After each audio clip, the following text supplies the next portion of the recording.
Imaginez un trésor, si colossal et majestueux que les plus grandes reines l'ont porté, et si intimidant que même Élisabeth II l'a rejeté.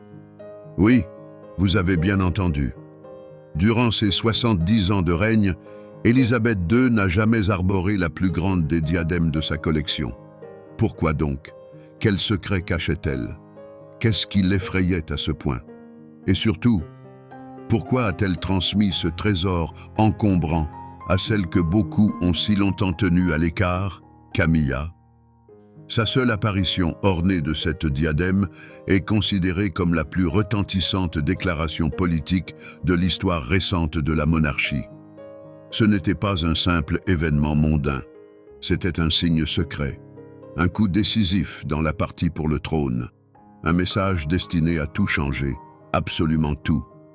Aujourd'hui, ensemble, nous allons lever le voile sur le plus grand mystère joaillier du palais de Buckingham. Nous allons vous révéler ce que les chroniques officielles ne mentionnent pas. S'agissait-il d'une aversion personnelle, d'un complot politique, ou cette diadème portait-elle en elle l'héritage sombre d'un passé qui hante encore les Windsor? Préparez-vous. Vous êtes sur le point de découvrir une vérité stupéfiante, dissimulée pendant des décennies. Regardez cette vidéo jusqu'au bout et vous comprendrez comment un seul et unique bijou a scellé le destin de la couronne britannique. Parmi les trésors de la couronne britannique, existe un artefact dont la magnificence rivalise presque avec son mystère. C'est la diadème du Delhi Durbar, un mur de glace éblouissant de platine et de diamants, si grandiose et monumentale qu'elle semble avoir été forgée non pas pour une femme, mais pour incarner un empire tout entier. Elle a été portée par de puissantes reines, Marie de Teck, pour qui elle fut créée, et la reine-mère Élisabeth. Pourtant, la souveraine au règne le plus long de l'histoire, la reine Élisabeth II, durant ses 70 ans de règne, ne l'a jamais arborée en public. Une seule fois, en 2005, cette relique a quitté l'obscurité du coffre-fort pour parer la tête de la duchesse de Cornouailles de l'époque, Camilla. Cette unique apparition en public a fait sensation et fut perçue comme un geste emblématique, une bénédiction silencieuse de la reine régnante. Mais elle a également engendré une nouvelle vague d'interrogations, ravivant l'intérêt pour la diadème. Mais que se passe-t-il si, derrière l'éclat des diamants, se cache une histoire bien plus dramatique que nous ne l'imaginons? Pourquoi un ornement, conçu comme un symbole de pouvoir absolu et de triomphe, a-t-il été de fait rejeté par une monarque pour qui la continuité et les traditions primaient par-dessus tout? La faute en incombait-elle à son poids colossal, à son audace architecturale, jugée déplacée dans le monde moderne? Ou la diadème portait-elle une autre charge, symbolique, le fantôme d'un empire disparu, dont Élisabeth II préférait ne pas réveiller le souvenir? Poursuivons notre voyage en 1911. C'est l'ère des grands empires, des uniformes d'apparat et d'une foi inébranlable dans le progrès. L'Empire britannique est à l'apogée de sa puissance et son trésor le plus précieux, la perle de la couronne, demeure l'Inde. C'est ici, à Delhi, que devait se tenir un événement sans précédent dans l'histoire, le Durbar de Delhi. Ce n'était pas qu'une simple cérémonie, c'était un spectacle politique et théâtral grandiose, destiné à montrer au monde et à des millions de sujets l'inamovibilité de la puissance britannique incarnée par le nouvel empereur. Pour la première fois de l'histoire, le monarque régnant, le roi George V et son épouse, la reine Marie, devaient assister personnellement à la cérémonie et être couronnés empereur et impératrice des Indes. Auparavant, ce rôle était toujours dévolu au vice-roi.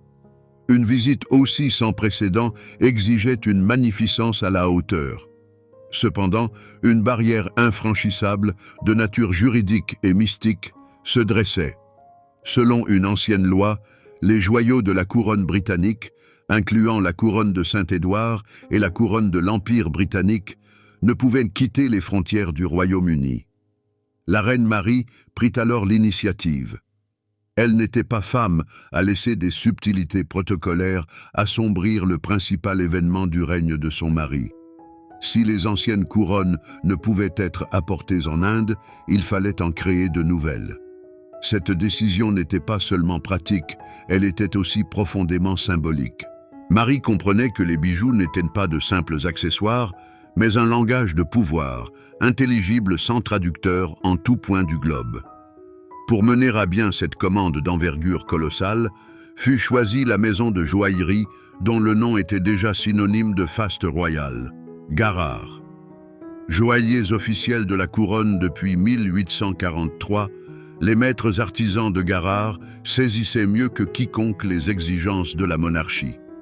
Ils excellaient à allier dans leur création l'envergure impériale, la fidélité aux traditions et une exécution technique irréprochable. Devant eux se tenait une tâche d'une complexité rare. Façonner pour la reine non pas une simple tiare, mais bien davantage. L'ambition était audacieuse. Il s'agissait de concevoir un ornement qui remplirait visuellement la fonction d'une couronne, sans en être une formellement. Ainsi naquit l'idée d'une couronne diadème entièrement fermée, destinée à être un digne pendant à la nouvelle couronne impériale de l'Inde, conçue pour George V. Fait notable, la reine Marie finança la création de la diadème sur ses deniers personnels, en faisant ainsi sa propriété inaliénable, et non une partie des régalias d'État. C'était sa contribution personnelle à la grandeur de la couronne, sa propre déclaration de puissance et de statut. Oublions un instant son histoire et ses propriétaires et contemplons la diadème du Delhi Durbar comme un joaillier le ferait, avec une attention scrupuleuse et une admiration sans bornes. Ce n'est pas un simple bijou, c'est une véritable prouesse architecturale en miniature, un triomphe de l'ingénierie et de l'art du début du XXe siècle. L'armature, façonnée en platine et or, était une nécessité impérieuse, car seuls ces métaux nobles et robustes pouvaient supporter le poids et la complexité de la construction. Garrard créa non pas une tiare, mais un cercle continu et fermé d'une hauteur de près de 9 cm, un véritable mur de lumière, destiné à entourer la tête de la monarque d'une aura éblouissante. Son design repose sur un motif emblématique du style Belle Époque, d'élégantes arabesques en forme de S qui s'entrelacent telles des vagues figées dans le temps. Par-dessus, les joailliers ont drapé des guirlandes ou festons de diamants qui ruissellent, pareils à des fils de pluie glacée. Ce motif rythmique, presque musical, n'a ni début ni fin, créant une sensation de splendeur infinie et ininterrompue.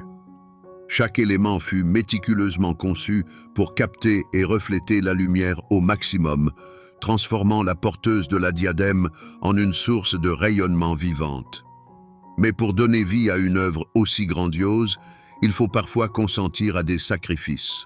La reine Marie, célèbre pour son pragmatisme, prit la décision de désassembler une autre de ses tiares pour ce projet, la boucle de Boucheron. Les diamants de l'ancien ornement trouvèrent une nouvelle existence au sein de ce majestueux diadème Garrard. Il ne s'agissait pas d'un acte de vandalisme, mais d'une approche caractéristique des royautés. Les pierres précieuses étaient considérées comme une ressource mobile qu'il était légitime et nécessaire d'employer pour l'élaboration de créations plus pertinentes et plus éblouissantes. Dans sa forme originelle, la diadème du Delhi Durbar était encore plus stupéfiante. Elle était couronnée de 10 imposantes émeraudes en forme de gouttes, issues de la célèbre collection de Cambridge, des gemmes dotées de leur propre histoire foisonnante. Imaginez ce spectacle, le feu froid et blanc des diamants, transpercés par des éclats d'un vert profond et velouté. Cependant, en 1922, la reine Marie, fidèle à sa logique pratique, ordonna de retirer les émeraudes afin de les utiliser pour orner une autre relique légendaire, la tiare Vladimir. Privée de ces émeraudes, la diadème n'en perdit pas pour autant sa majesté. Au contraire, elle devint un écrin parfait pour d'autres trésors, encore plus illustres. La reine Marie commença à la porter avec les 2 diamants les plus célèbres de sa collection personnelle, le Cullinan III et le Cullinan IV. Ces géants, connus au sein de la famille sous le tendre surnom de morceaux de grand-mère, provenaient du légendaire diamant Cullinan. Le Cullinan III, taillé en poire et pesant 94,4 carats, et le Cullinan IV, de taille carrée et pesant 63,6 carats, est inserti au centre de la diadème, la transformant en une entité transcendantale, un joyau digne d'une déesse. Imaginez un instant le poids de cette relique. Ce n'est pas un ornement léger, mais une véritable couronne, dont la pesanteur était un rappel physique du fardeau du pouvoir. Ressentez le froid de la platine sur votre peau. Percevez le tintement à peine audible de milliers de facettes de diamants se frôlant au moindre mouvement. Ce bijou n'a pas été conçu pour le confort. Il a été créé pour s'imposer dès le seuil, pour dominer n'importe quel espace et pour inspirer un respect mêlé de crainte. 12 décembre 1911. Delhi. L'air brûlant au-dessus du parc de la Couronnement, spécialement érigé, vibre du murmure de centaines de milliers de voix et de l'attente palpable. Le monde entier retient son souffle, observant ce spectacle sans précédent. Un océan de saris et de turbans bariolés, d'uniformes d'apparat et d'éventails, s'étend devant un gigantesque pavillon où 2 trônes se dressent sur une estrade. C'est le point culminant du Durbar de Delhi, le jour où le roi et la reine seront pour la première fois proclamés empereurs et impératrices sur le sol indien. Et voici que, sous les accords de l'hymne impérial et le fracas du salut d'artillerie, apparaissent George V et Marie de Teck. Leur entrée est un spectacle du pouvoir méticuleusement orchestré. Le roi est revêtu d'un manteau d'hermine et sur sa tête repose la nouvelle couronne de l'Inde britannique, spécialement créée pour l'occasion, étincelante de milliers de diamants, d'émeraudes et de rubis.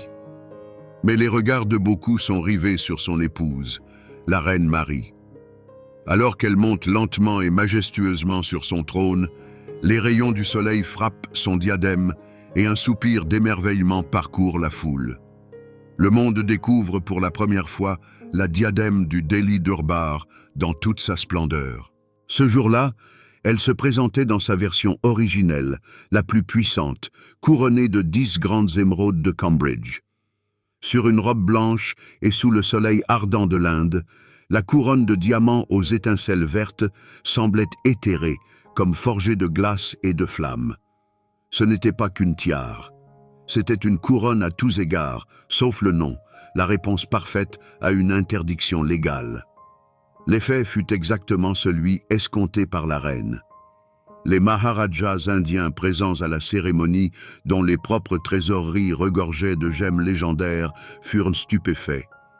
Dans ce duel silencieux de magnificence, le diadème de la reine Marie était le vainqueur incontestable. Il ne parlait pas de richesse, mais d'un pouvoir d'un autre ordre, supérieur. Son ampleur, la pureté de son design et son éclat froid, presque austère, proclamaient la suprématie de l'Empire britannique plus fort que n'importe quelle déclaration. Ce jour-là, au moment de ses débuts, la diadème cessa d'être un simple bijou. Elle devint un instrument politique, l'incarnation matérielle de l'Empire, un symbole intelligible pour tous. Elle ne se contentait pas d'orner la reine, elle la couronnait aux yeux de millions de sujets. La réaction fut assourdissante, une admiration mêlée de révérence et la pleine conscience qu'ils étaient les témoins d'un moment historique. Le premier triomphe de la diadème du Delhi Durbar fut absolu. Elle était née légende. Après son triomphal début à Delhi, la diadème revint à Londres, mais son histoire ne faisait que commencer. Son âge d'or s'ouvrit, indissociablement lié au nom de sa créatrice et principale propriétaire, la reine Marie. Si ce bijou possédait une âme, elle était le reflet de la volonté inflexible et du goût irréprochable de cette femme d'exception. Marie de Teck n'était pas seulement une reine, mais une véritable connaisseuse, historienne et collectionneuse de bijoux, surnommée en coulisses la Reine Joaillière. Et la diadème du Delhi Durbar devint son instrument le plus parfait. Dans les lumières tamisées de Londres, lors des banquets d'État et des réceptions diplomatiques au palais de Buckingham, la diadème devint une part inaliénable de l'image de la reine Marie. Elle la portait avec la même aisance et la même dignité qu'un général arbore ses plus hautes distinctions. Ce bastion de glace, fait de diamants, n'était pas destiné à la coquetterie ou aux soirées romantiques. Il était une déclaration. Dans un monde où les empires s'effondraient et les alliances se transformaient, la reine Marie, par le biais de ses joyaux, parlait la langue du pouvoir absolu et de la stabilité inébranlable. C'est entre ses mains que la diadème révéla son véritable potentiel de transformatrice.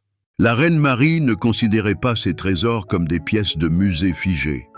Pour elle, ils constituaient un fonds vivant et modulable. En 1922, avec un pragmatisme qui en aurait étonné beaucoup, elle ordonna au maître de Garrard de retirer les 10 émeraudes de Cambridge de la diadème. Elle en avait besoin pour un autre projet, non moins important, pour redonner de l'éclat à la célèbre tiare Vladimir, ramenée de la Russie révolutionnaire. La diadème du Delhi Durbar fut temporairement orpheline de ses pierres, mais ce n'était là qu'une préparation à sa prochaine et encore plus éblouissante métamorphose. À la place des émeraudes surgirent de véritables colosses de la joaillerie. La reine Mary commença à employer le diadème comme un écrin somptueux pour les diamants Cullinan III et Cullinan IV. Lorsque ces deux pierres gigantesques, surnommées les « éclats de la grand-mère », étaient enchâssées dans la monture, un prodige s'opérait. Le diadème, de simplement grandiose, se muait alors en une pièce véritablement mythique. En son cœur jaillissait le feu du Cullinan III, une colossale goutte de 94 carats, tandis qu'en dessous rayonnait le scintillement géométrique et rigoureux du Cullinan IV, pesant 63 carats.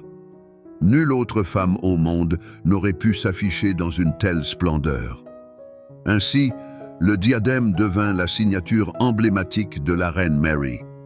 Son design à la fois strict, architectural et presque austère s'accordait à merveille avec l'image publique de la souveraine elle-même, droite, exigeante, pour qui le devoir et la dignité de la monarchie primaient sur toute chose. Elle ne suivait pas la mode, elle la dictait, et cette couronne en était son principal atout. Pour Mary de Teck, le diadème Delhi Durbar n'était pas un simple ornement favori. Il représentait son héritage, sa contribution personnelle au trésor de la dynastie, l'incarnation matérielle de sa vision de ce que devait être la monarchie britannique, majestueuse, puissante et inaccessible. Et bien que le diadème soit passé à d'autres reines par la suite, personne ne le porta jamais avec un tel sentiment de droit absolu et d'appartenance intime. L'âge d'or de ce bijou demeura à jamais lié à l'époque où le trône était occupé par la femme pour qui il avait été conçu et à qui il avait servi avec une loyauté indéfectible. Derrière le faste éblouissant se cachent toujours des ombres, et l'histoire du diadème Delhi Durbar ne fait pas exception.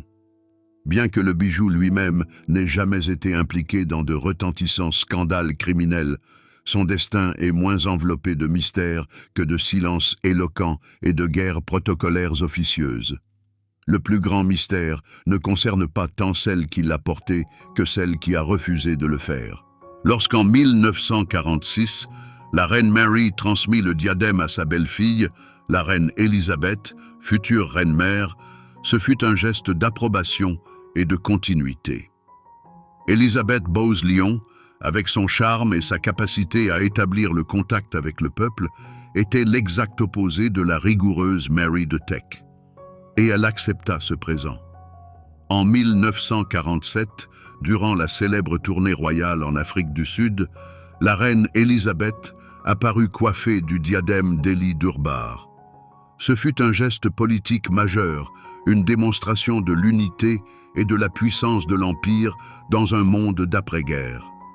Cependant, selon des témoins oculaires, la reine ne s'y sentait pas entièrement à l'aise. Son gabarit imposant et son poids semblaient éclipser l'image plus douce et féminine de la souveraine. Après cette apparition, le diadème disparut durablement de la scène publique. La reine-mère, qui possédait une collection de bijoux vaste et exquise, lui préférait manifestement des tiares plus légères et plus délicates, telles que le diadème oriental ou la tiare Gréville. Le diadème d'Élie-Durbar, conçu pour l'ère édouardienne de la grandeur impériale, semblait quelque peu étranger et encombrant dans le monde en mutation de la seconde moitié du XXe siècle. Il se transforma en une relique conservée dans un coffre-fort, symbole d'une ère révolue. Mais la véritable intrigue commença en 1952, après la mort du roi George VI, lorsque la reine-mère devint veuve et que sa fille, Élisabeth II, accéda au trône.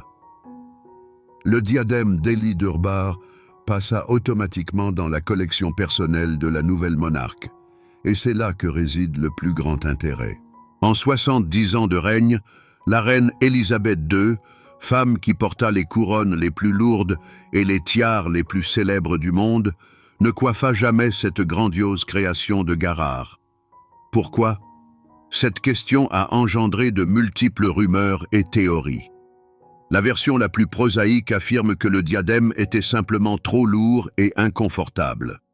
D'autres avancent qu'il ne plaisait pas esthétiquement à la reine, que son design monumental ne correspondait pas au style personnel d'Élisabeth II.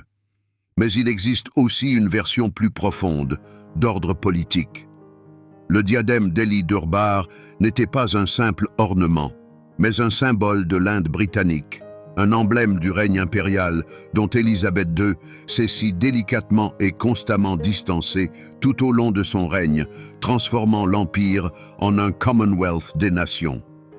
Peut-être le porter aurait-il signifié réveiller les fantômes d'un passé colonial, ce qui aurait été politiquement imprudent.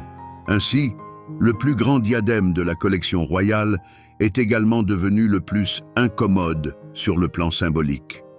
Sa gloire s'est retournée contre lui.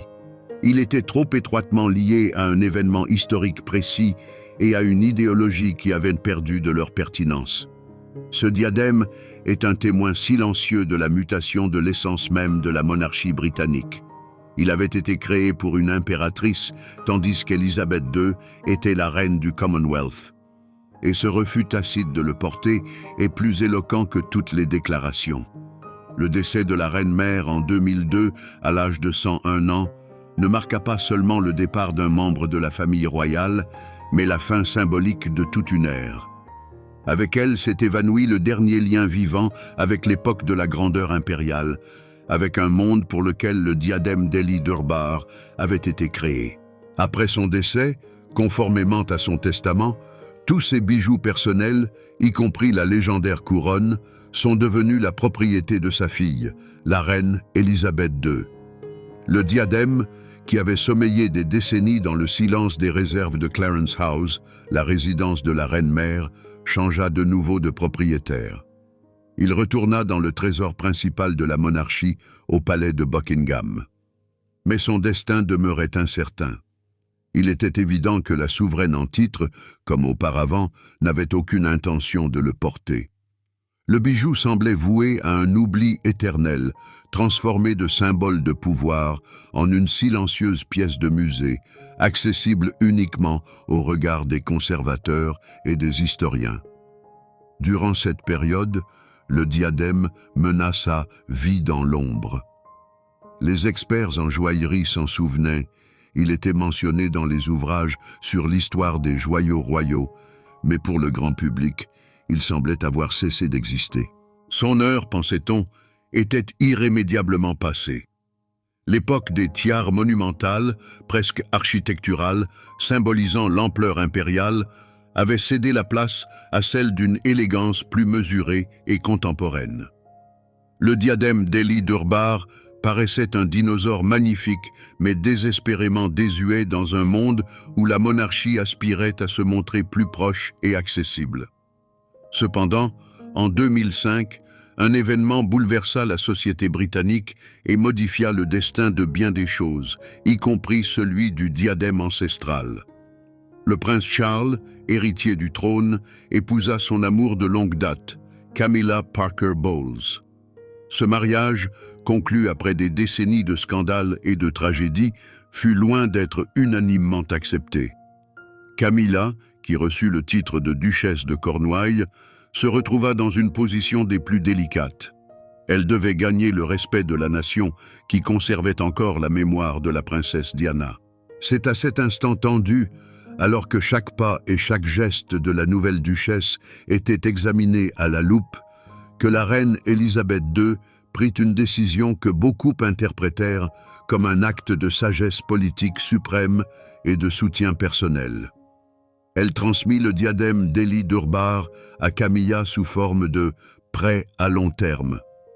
Il ne s'agissait pas d'un simple cadeau généreux de la belle-mère. Ce fut un geste mûrement réfléchi. La transmission du plus grand et de l'un des joyaux les plus historiquement significatifs de la collection signifiait une chose. La reine acceptait pleinement la nouvelle épouse de son fils et la voyait comme la future reine consort. L'ère de l'oubli pour le diadème était révolue. Il allait faire sa réapparition sur la scène, mais dans un rôle entièrement nouveau et inattendu. Octobre 2005. Le palais de Buckingham brillait de mille feux à l'occasion de la visite d'État de la famille royale norvégienne. Pour tout membre de la famille royale britannique, un tel banquet est un événement majeur, mais pour Camilla, duchesse de Cornouailles, c'était la première sortie de cette envergure depuis son mariage avec le prince Charles. L'attention de la presse et du public était rivée sur elle. Chaque élément de sa tenue devait être analysé et interprété. Et Camilla, ou plutôt ceux qui l'avaient préparée, firent un choix qui dépassa les attentes les plus folles.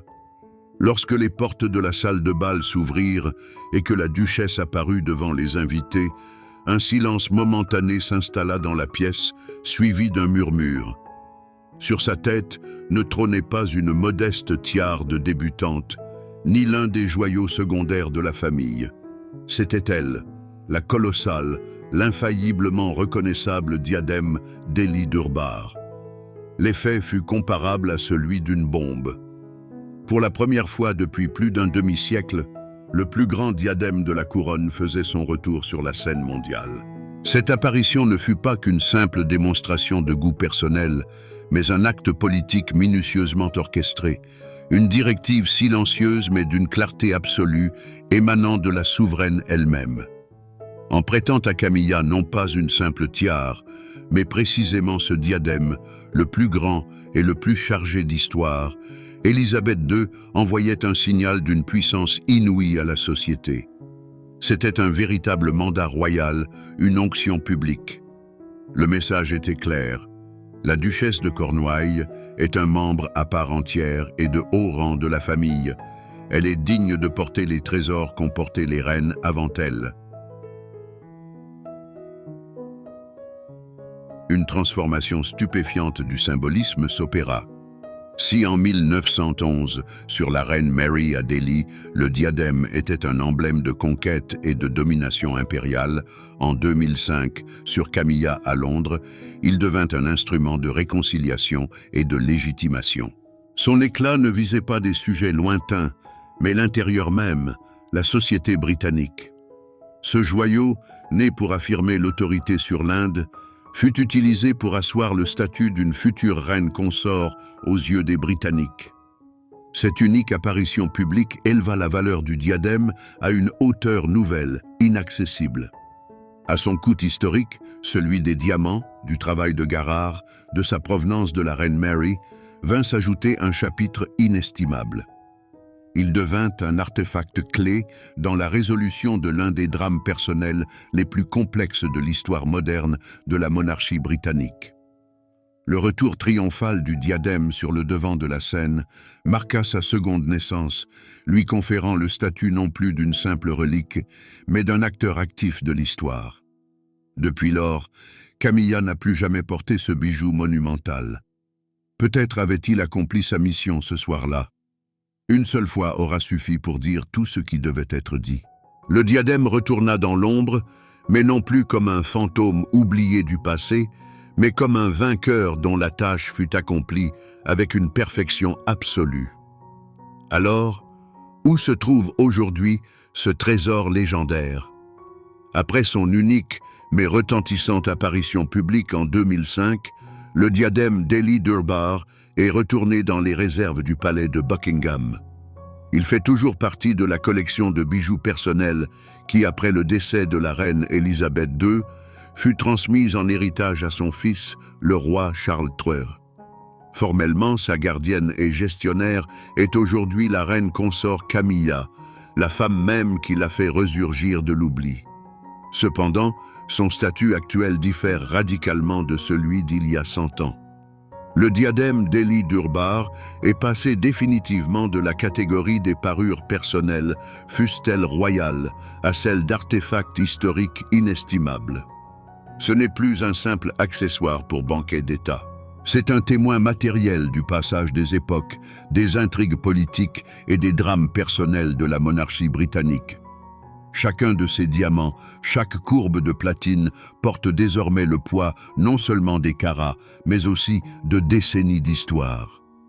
Aujourd'hui, porter ce diadème, ce n'est pas seulement se parer, c'est entrer en dialogue avec les ombres de la reine Mary, de la reine-mère et d'Élisabeth II elle-même. Cela exige non seulement une occasion appropriée, mais aussi une immense audace, car toute apparition serait immédiatement comparée à ses précédentes, analysée par les historiens et susciterait de vifs débats dans la presse. C'est peut-être pourquoi nous ne l'avons plus vu en public. Son poids symbolique est devenu trop lourd pour une utilisation régulière. Quant à sa valeur, une estimation précise est pratiquement impossible, car de tels objets ne sont jamais mis sur le marché libre. Sa valeur se compose de plusieurs éléments. Premièrement, sa valeur matérielle, platine et une immense quantité de diamants de la plus haute qualité. Deuxièmement, la valeur de la marque et du travail, une création de la maison Garrard, réalisée sur commande royale, est déjà en soi un chef-d'œuvre. Mais tout cela pâlit devant le troisième et principal composant, sa provenance, c'est-à-dire son histoire de propriété. Ce diadème, créé pour un durbar de couronnement, ayant appartenu à 3 reines et ayant joué un rôle clé dans l'affirmation du statut d'une 4e, possède une valeur historique et culturelle telle que son équivalent financier est tout simplement incalculable. C'est un trésor national, même s'il est de propriété privée. Il appartient au patrimoine mondial comme l'un des exemples les plus éclatants de l'art joaillier et l'un des symboles les plus complexes de l'histoire des monarchies des XXe et XXIe siècles. Revenons donc à la question liminaire, celle par laquelle tout a commencé. Pourquoi la reine Élisabeth II, souveraine dont le règne embrassa 7 décennies de transformations colossales, ne porta-t-elle jamais le plus grand ornement de sa collection?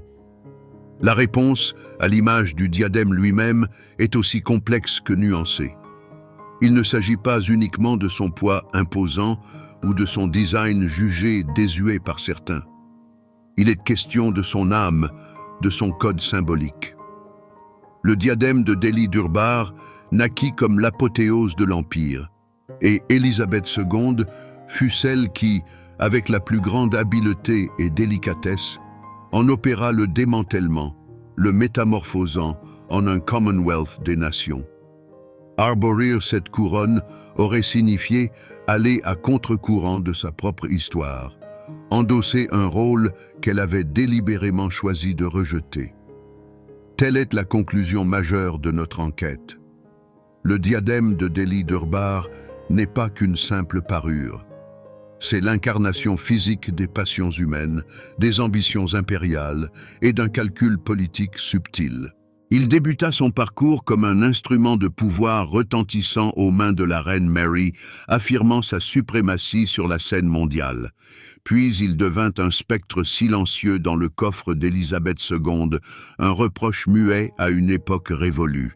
Et, enfin, Il connut sa seconde renaissance, servant d'instrument de réconciliation, de geste tacite de bénédiction royale pour Camilla. L'histoire de ce joyau nous enseigne que la véritable valeur des trésors royaux ne réside pas dans leur carat, mais dans leur biographie. Ils sont les chroniqueurs silencieux, reflétant dans leurs facettes non seulement la lumière, mais aussi les tempéraments de leurs propriétaires. Dans le diadème de Delhi Durbar, nous discernons le reflet de la volonté inébranlable de Mary de Teck, le pragmatisme avisé d'Élisabeth II et le destin complexe de la reine Camilla. Il est un miroir où la monarchie se contemplait à différentes étapes de son parcours. Il est bien plus que de l'or, du platine et des diamants. Il est une histoire concentrée, la mémoire d'un grandiose Durbar à Delhi, de l'éclat des cours européennes, du silence des trésoreries royales et d'un moment charnière de l'histoire contemporaine de la couronne britannique.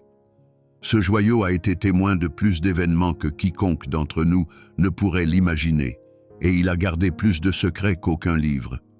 Il est possible que nous ne le revoyions jamais en public. Mais cela n'a plus d'importance. Son rôle principal, il l'a joué. Et tant que le diadème de Delhi Durbar existera, il demeurera un monument éternel, non seulement à l'art de la joaillerie, mais aussi à l'histoire elle-même, qui choisit parfois les objets les plus inattendus pour se raconter à nous. Telle est l'immortalité des véritables chefs-d'œuvre, cette faculté de parler à travers les âges, racontant que les trésors authentiques se mesurent au poids des destinées humaines gravées dans leur éclat froid.